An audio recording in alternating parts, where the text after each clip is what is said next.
할렐루야. 수요 예음 예배로 하나님 앞에 나아갑니다. 오늘은 하나님이 우리를 부르신 그곳에서 가정이든 직장이든 부르신 곳에서 예배를 드리게 됩니다. 어디에 있든 우리가 온 마음을 다해 하나님 앞에 예배하는 시간이 되기를 소망합니다. 기도하며 우리 예배 드리겠습니다. 살아계신 하나님 아버지, 오늘도 우리가 영과 진리로 예배하는 시간이 되게 하여 주시옵소서. 특별히 우리를 부르신 그곳에서 주님의 얼굴을 구하며 주님의 은혜를 구하며 나아갑니다. 오늘 또 다니엘서 말씀을 통해 주실 또 주님의 또 마음과 뜻을 알게 하여 주셔서 주님을 더 깊이 알아가는 은혜의 시간 되게 하여 주시옵소서. 감사드리며 예수님의 이름으로 기도하옵나이다. 아멘. 오늘은 다니엘서 또 5장에 대한 말씀을 가지고 함께 예배를 드립니다. 다니엘서는 모두 12장으로 구성되어 있죠. 그 중에서 우리에게 익숙한 내용은 어쩌면 세 부분일 것 같아요. 그러니까 1장에 나오는 10대 소년 다니엘이 포로로 끌려와서 왕의 음식을 먹지 않겠다고 결심하는 내용. 또 3장에 우리 지난주 말씀이었죠. 다니엘의 세 친구가 이 풀물불에 들어갈지라도 느부갓네살이 세운 신상에는 절하지 않겠다는 내용. 그리고 6장에 다니엘이 사자굴에 던져지는 내용입니다. 그런데 이 다니엘서는요, 이런 사건보다는 여러 환상이 나오기 때문에 그 내용을 이해하기가 쉽지 않습니다. 게다가 시간 순서대로 배열한 것이 아니기에 더욱 어렵게 느껴집니다. 그 어린이용 성경 동화에 이 사자굴에 들어간 다니엘을 청년 모습으로 대부분 나와 있는데, 사실 그때 다니엘의 나이는 80세도 넘었을 때입니다. 다니엘서를요, 시간 순으로 배열하면 이렇습니다. 우리 오른쪽 화면에도 나올 텐데 우리 잠깐 보도록 하겠습니다. 그래서 1장, 2장, 3장. 1장은 다니엘이 정말 청소년 때로 포로로 잡혀와서 그렇게 왕궁의 교육을 받게 되죠. 그래서 2장, 3장, 4장. 근데 역사순, 시간순으로 보면 4장 다음에 5장이 아니라 7장, 8장, 이제 4장으로 해서 느부갓네살 왕이 시간이 마치게 되고, 이제 7장부터는 벨사살 왕이 등장하게 되죠. 그래서 7장, 8장, 그 다음에 시간 순으로는 5장이 나오게 됩니다. 그리고 오늘 우리가 5장 살펴보지 않습니까? 이때 다니엘의 나이가 약 81세 정도로 그렇게 학자들은 추정하고 있습니다. 그리고 9장으로 넘어가고 6장, 그리고 10장에서 12장, 이렇게 시간 순서대로 진행되고 있음을 볼 수 있습니다.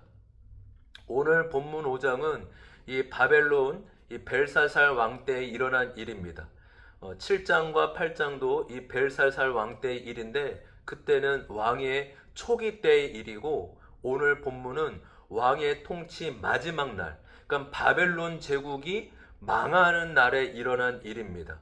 그래서 이제 1절에서 9절은 벨살살 왕이 베푼 잔치에서 있었던 일을 증거하고 있죠. 우리 같이 한번 1절 말씀 한번 읽어보도록 하겠습니다. 1절 제가 읽습니다. 벨살살 왕이 귀한 손님 1000명을 불러서 큰 잔치를 베풀고 그 1000명과 더불어 술을 마셨다. 그 4장에서는 이 바벨론 왕 느부갓네살이 꾼 꿈을 다니엘이 해석해주는 장면이 나옵니다. 그 느부갓네살은 교만하다가 징계를 받아서 이 7년 동안 이 들판에서 소처럼 풀을 먹고 살아야 했죠. 오늘 5장은 이 4장과 바로 이어져 나가는 이어지기는 하나 이 시간적으로는 약 25년 정도 지난 후에 일어난 일입니다. 그래서 그때 아까 말씀드린 대로 이 다니엘의 나이는 81세 정도로 추정하고 있습니다. 4장까지는 느부갓네살이 주로 등장했다면 오늘 본문에는 이제 벨살살이라는 새로운 왕이 등장하게 됩니다. 그러니까 오늘 이 5장 본문을 좀 더 살펴보기 위해서요, 그 당시 역사적인 상황을 좀 이해할 필요가 있습니다. 그러니까 당시의 상황은요, 이 잔치를 벌이기 직전에 이 바벨론은 메대와 바사 연합군과 싸워 이 결정적인 패배를 경험하게 됩니다. 그래서 이 바벨론의 대부분의 지역이 정복을 당하고 이제 마지막 하나 남았는데 그것이요, 바벨론 도성이에요. 그래서 지금 이 적들이 이 메대와 이 바사 연합군들이요, 바벨론 도성을 함락하기 위해 포위하고 있는, 성을 둘러싸고 있는 상황입니다. 당시에 이 바벨론 성은 그 성벽이 워낙 두터워서 난곡불락의 성으로 여겨지고 있었습니다. 하지만 이 성이 아무리 견고한다 해도 이 적들에게 포위가 되어 있는 상황입니다. 여러분, 그런 상황이 오늘 1절에 이 벨살살은 이 귀족 손님 1000명을 불러다 놓고 큰 잔치를 벌이며 술파를 벌이고 있는 것입니다. 그러니까 굉장히 이상한 잔치 아니겠습니까? 그러니까 때에 맞지 않는 잔치이고, 또 5장 30절에 보면 이렇게 나옵니다. 바로 그날 밤에 이 바벨로니아의 벨살살 왕은 살해되었고, 이 사건이 있는 그날 밤에 벨사살 왕이요, 그날 밤에 죽게 됩니다. 그러니까 전체적인 상황에서는 잔치를 할 수 있을 때가 아닙니다. 그러니까 어떻게 그런 상황에서 그렇게 많은 사람을 불러서 성대한 잔치를 벌일 수 있었을까요? 그러니까 어쩌면 이 벨사살 왕은 이 포위당하며 불안해하는 이 귀족들을 안정시키기 위해 이 잔치를 벌였을 것입니다. 그러니까 바벨론 도성은 그 어떤 외적으로 침입하여도 무너뜨릴 수 없으니 걱정하지 말라고 큰 소리 치고 싶었을 것입니다. 그래서 더 흥청망청했을 것이죠. 그래서 1절부터 4절에 보시면 이 술을 마시다라는 이 단어가요, 이 5번이나 나옵니다. 그러니까 우리 요즘에 부어라 마셔라 이런 거 있잖아요. 그렇죠? 그냥 막 정신없이 잔치를 벌리며 술을 먹고 마시고 그렇게 흥청망청 했던 것입니다. 근데요, 그때 이 벨살살 왕이 이 내리지 말아야 할 명령을 내리고 말았죠. 그러니까 2절 3절에 이렇게 말씀하고 있습니다. 벨살살 왕은 술을 마시면서 명령을 내려서 그의 아버지 느부갓네살 왕이 예루살렘 성전에서 가지고 온 금그릇과 은그릇을 가져오게 하였다. 왕과 귀한 손님과 왕비들과 후궁들이 모두 그것으로 술을 마시게 할 참이었다. 그래서 예루살렘에 있는 하나님의 집 성전에서 가져온 금그릇을 꺼내서 왕과 귀한 손님과 왕비들과 후궁들이 그것으로 술을 마셨다. 이 취기가 잔뜩 오른 벨살사 왕은 예루살렘 성전에서 가지고 온 금과 은그릇을 가지고 오라고 했습니다. 그리고 그 그릇에 자신은 물론 귀족들, 왕후들, 또 후궁들이 술을 부어 마셨습니다. 그리고 이어서 금과 은과 구리, 나무, 돌로 만든 우상들을 찬양하고 절하였던 것이죠. 하나님이나 여호와 하나님이나 다른 우상들이나 다를 바가 없다라는 의미였습니다. 그러나 그것은요, 자신의 죽음을 재촉하는 촉매자가 되었습니다. 이 술에 취하게 되면 가장 먼저 나타나는 현상이 이 판단력과 이 분별력이 급하게 떨어지는 것 아닙니까? 그러니까 왜 이 벨살살 왕이 그러니까 하나님의 성전에 있는 기물들을 가지고 와서 이 술을 마시게 했을까요?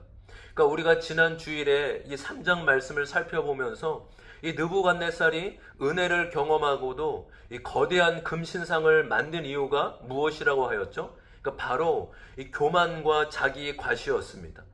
그러니까 교만에 대한 여러 가지 정의가 있지만 이 교만은 그러니까 어떤 사실에 근거해서 그것을 과장하거나 왜곡해서 그 이상의 생각을 하는 것을 교만이라고 할 수 있는 거예요. 다시 한번요. 그러니까 교만에 대한 여러 가지 정의가 있지 않겠습니까? 근데 교만은요, 어찐 사실이 있어요. 그것인데 사실이 있는데 그것을 은근히 과장하고 왜곡해서 그 이상의 생각을 하게끔 하는 것이 교만이라고 할 수 있는 것이죠. 그러니까 여러분, 교만은요, 그러니까 출중하고 잘난 사람만 짓는 죄가 아니라 누구나 가지고 있는 죄가 교만입니다. 그렇죠? 그러니까 많이 가지고 많이 배운 사람도 과장하고 왜곡하는 게 있죠. 또 가진 것이 없고 배우지 못한 사람도요, 과장하고 왜곡하는 게 있습니다. 이 벨살살 왕은 느부갓네살 왕과 비교할 수 있는 인물이 아니라고 합니다. 그러니까 역사상으로도요, 이 느부갓네살 왕이 훨씬 더 출중한 왕으로 평가를 받습니다. 그러나 이 잘나지 못한 벨살살 왕도 이 교만으로 똘똘 뭉쳐져 있는 것입니다. 여러분, 그렇기에요, 이 성전에 이 기물들을 가지고 와 거기에 술을 마시게 함으로 아마 자신이 이 느부갓네살 왕이 하지 못한 일을 내가 하고 있다, 내가 느부갓네살보다 더 나은 것이 있다, 아마 자기를 과시하고 싶었을지도 모릅니다. 또한 이렇게 지금 위험한 상황이지만 내가 있으니 여러분 염려하지 마십시오. 지금 우리가 다 적에게 포위되고 있지만 이 바벨론 도성만큼은 무너지지 않을 것입니다. 걱정하지 마십시오. 이런 아마 암시를 주고 싶을 수도 있을 것입니다. 여러분, 우리는요, 끊임없이 우리 신앙의 가장 큰 적은 외부보다 우리 내면에 그 하나님보다 높아지고 싶은 마음, 그렇죠? 정말로 우리를 내가 옳음을 증명하고 나의 힘을 나타내 보이고 좀 나를 과시하고 싶은 마음이 어쩌면 끊임없이 올라오는 우리의 죄입니다. 그래서 우리 적용 질문 같이 한번 읽어보도록 하겠습니다. 다 같이 읽어보겠습니다. 시작. 내 안에 끊임없이 올라오는 교만과 자기 과시는 무엇인가요? 그러니까 하나님보다 나의 옳음을 내세우려고 하는 것은 무엇인가요? 그렇죠. 그러니까 어떤 교만이 꼭 자랑과 과시만이 아니라 하나님보다 더 의지하고 또 나의 옳음을 내세우고 싶은 것, 그것이 또 교만일 수 있죠.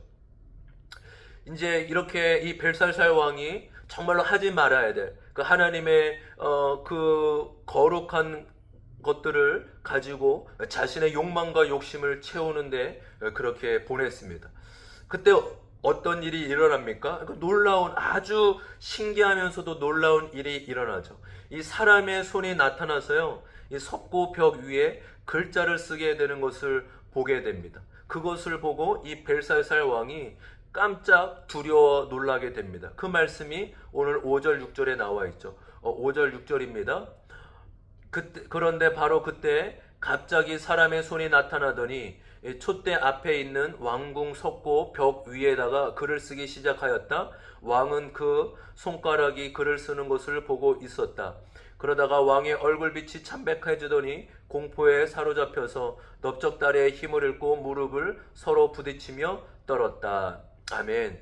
아마 그 손가락을 보기 전까지는요, 왁자지껄하며 큰 소리로 웃고 떠들었을 것입니다. 그런데 갑자기 손가락에 나타나 글을 쓰게 되고, 그것도 충격적인데 이 해석되지 않는, 무슨 뜻인지 모르니 얼마나 당황했겠습니까? 그래도 지금 대략 이것이 경고의 메시지다라는 것은 짐작할 수 있지 않겠습니까? 그러니 그 손가락을 본 왕은 사색이 되었고 온몸이 사시나무 떨듯 떨렸을 것입니다. 이 다급해진 이 벨살살 왕이 급히 사람을 불렀습니다. 7절 제가 읽겠습니다. 왕은 큰 소리로 외쳐서 주술가들과 점성사들과 또 점성가들을 불러오게 하였다. 그들이 들어왔을 때 그들은 바벨론의 지혜자들에게 말하였다. 누구든지 이 글자를 읽고서 그 뜻을 나에게 알려주는 사람은 자색 옷을 입히고 그 목걸이를 목에 걸어주며 이 나라에서 셋째가는 통치자로 삼겠다.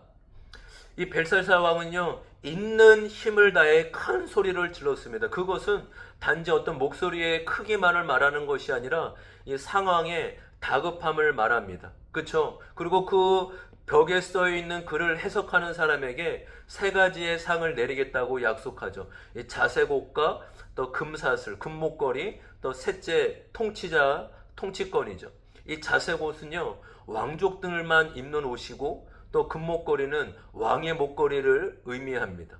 또 셋째는 통치자, 이 바벨론 제국의 세 번째 서열로 세워주겠다는 의미입니다. 그런데요, 그 아무리 지성과 석학들, 점성사들 중에 그 누구도 그 글을 읽고 해석해낼 수가 없었습니다. 그렇게 번민하고 고민하고 있을 때 왕비가 한 사람을 추천하게 됩니다. 누구입니까? 바로 다니엘이죠. 12장 12절 말씀입니다. 그 이름은 다니엘입니다. 그에게는 탁월한 정신과 지식과 꿈을 해몽하는 총명이 있어서 수수께끼도 풀었고 어려운 문제도 해결했습니다. 다니엘 왕은 그의 이름을 벨드사살이라고 불렀습니다. 이제 다니엘을 불러보십시오. 그러면 그가 그 글자를 풀어서 임금님께 알려드릴 것입니다. 지금 왕비가 지금 이 벨사살 왕에게 얘기하는 거죠. 이 다니엘이라는 사람이 이 거룩한 신의 영이 있다고 말하며 이 느부갓네살 왕 때부터 이 정말로 이 종교인들의 우두머리로 삼았다라고 추첨했습니다. 그래서 이 다니엘은 틀림없이 꿈을 해몽하는 총명과 또 어려운 문제도 풀 수 있을 것이라고 했습니다. 여러분, 당시에요, 이 다니엘이 80세가 넘은 나이가 들었기 때문에 아마 그 고위 관리직에서 은퇴하여 있었을 것입니다. 그러나 그렇게 나이가 많은 사람도, 그것도 이방인이 다시 부름을 받은 것은 쉬운 일이 아니었을 것입니다. 그러나 여전히 다니엘은 하나님 앞에 신실한 자로, 하나님 앞에 기억된 자로 살고 있었던 것 같습니다. 그렇죠? 그래서 이 왕비도 또 다니엘을 기억하며 다시 이 다니엘이 부름을 받게 됩니다. 여러분, 그 사장의 느부갓네살은 그 교만으로 인해 이 7년의 징계 과정을 거치고 다시 회복됩니다. 그렇죠? 그래서 이 7년 동안 하나님의 징계로 이 정서장애로 그 온갖 짐승 같은 고통을 겪었지만 7년 후에는 회복되는 감격을 누렸습니다. 그런데 오늘 본문 5장에 이 벨살살 왕은 죽게 되고 또 바벨론의 제국도 함께 멸망하게 됩니다. 여러분, 성경은요 끊임없이 많은 본문을 통해 교만에 대해서 하나님이 싫어한다고 말씀하시죠. 그러니까 교만은 멸망의 선봉이요 겸손은 존귀의 앞장이라고 합니다. 또 이제 베드로전서 5장에 하나님이 교만한 자를 대적하시고 겸손한 자에게 은혜를 베푸신다라고 하십니다. 그 하나님이 우리에게 끊임없이 정말로 이 겸손을 원하시고 또 우리에게 허락하신 사건과 상황을 통해 우리의 교만한 마음을 들춰내시고 그를 통해 정말 우리가 얼마나 하나님보다 옳음을 나타내길 원하는 자인지를 끊임없이 우리 가운데 밝혀주시고 알려주십니다. 그럴 때 우리가 그런 것들을 겸손히 받아들일 수 있는 은혜가 있기를 소망합니다. 하나님, 제가 또 하나님보다 더 높아지려고 했군요. 제가 더 하나님보다 옳음을 내세우려고 했군요. 내가 정말로 하나님보다 더 두려워하고 의지하려고 했던 게 있었군요 라고 그렇게 하나님이 들춰내시고 밝혀주신 것이 있다면 인정하고 또 고백하는 은혜가 있길 주님의 이름으로 소망합니다. 이 다니엘은요, 이 느부갓네살은요 행적도 많고 많은 놀라운 일을 했기 때문에 또 자신이 가진 실력 때문에 교만한 거예요. 근데 벨살살 왕은 정말로 가진 것도 없고 행정도 없었지만 여전히 그도 교만하고 조금도 다르지 않다라고 그렇게 이야기하고 있습니다. 그래서 이제 내일 본문이고 또 다음 본문이긴 하지만 여러분, 이 다니엘이요, 이 벨살살 왕을 또 하나님이 주신 지혜로 그 글자를 해석하고 또 벨살살 왕을 책망합니다. 여러 가지로 책망하고 지적을 합니다.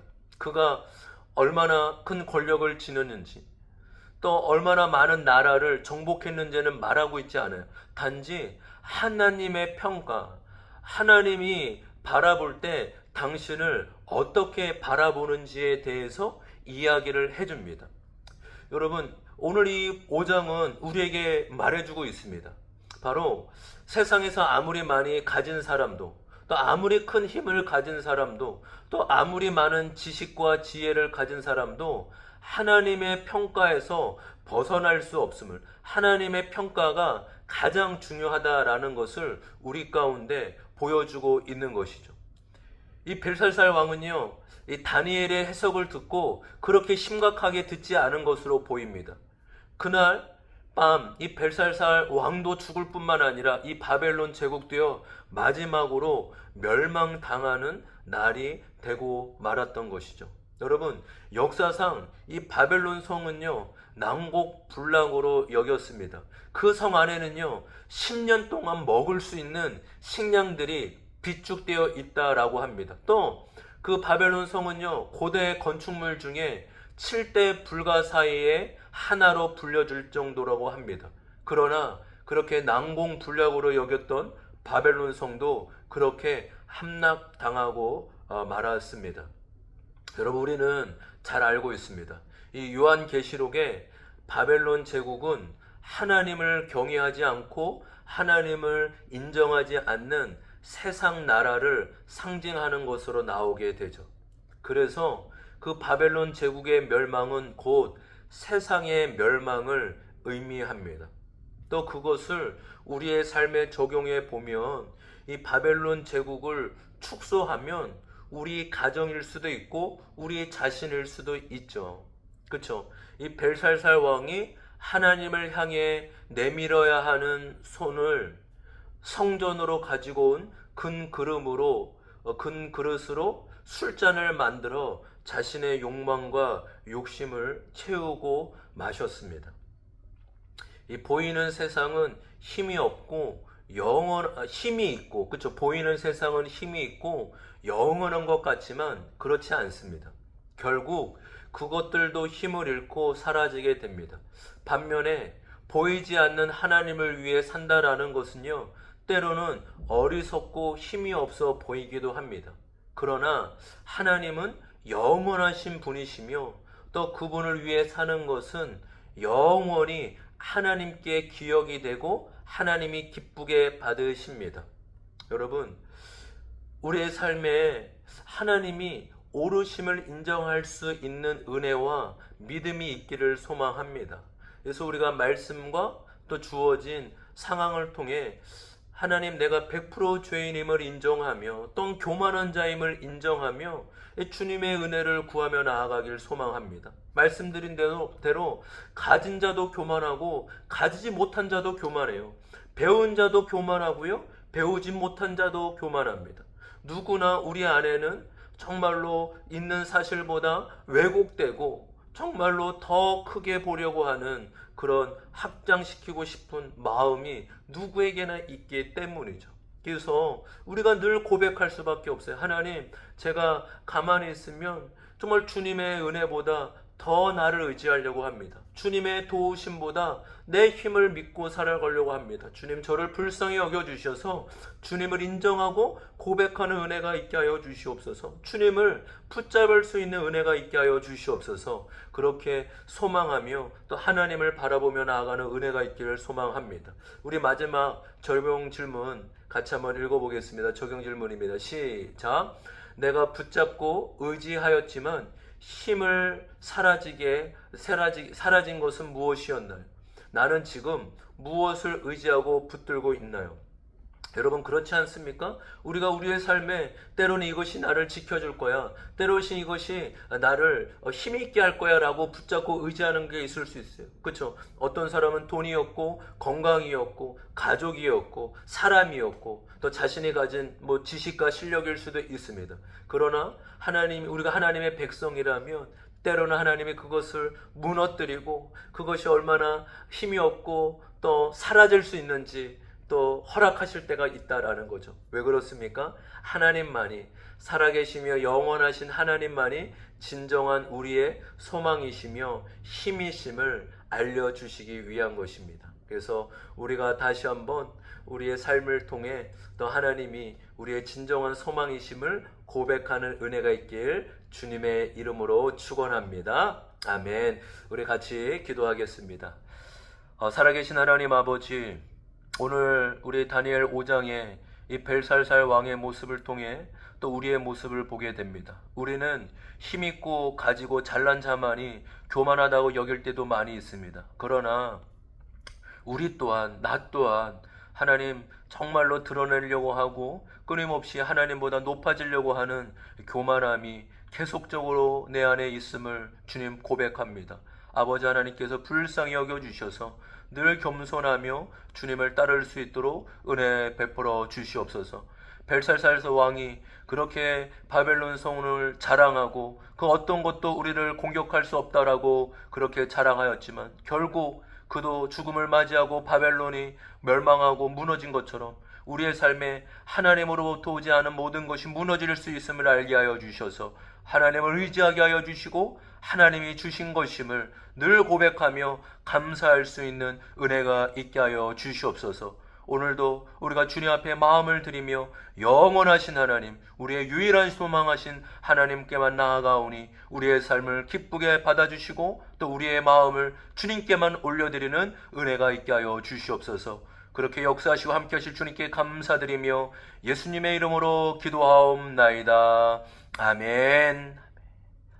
아멘. 우리 또 한 주간 평안히 보내시고 또 목장 예배 은혜롭게 보내시고 또 우리 주일날 또 주님의 이름으로 반갑게 뵙도록 하겠습니다. 사랑하고 축복합니다.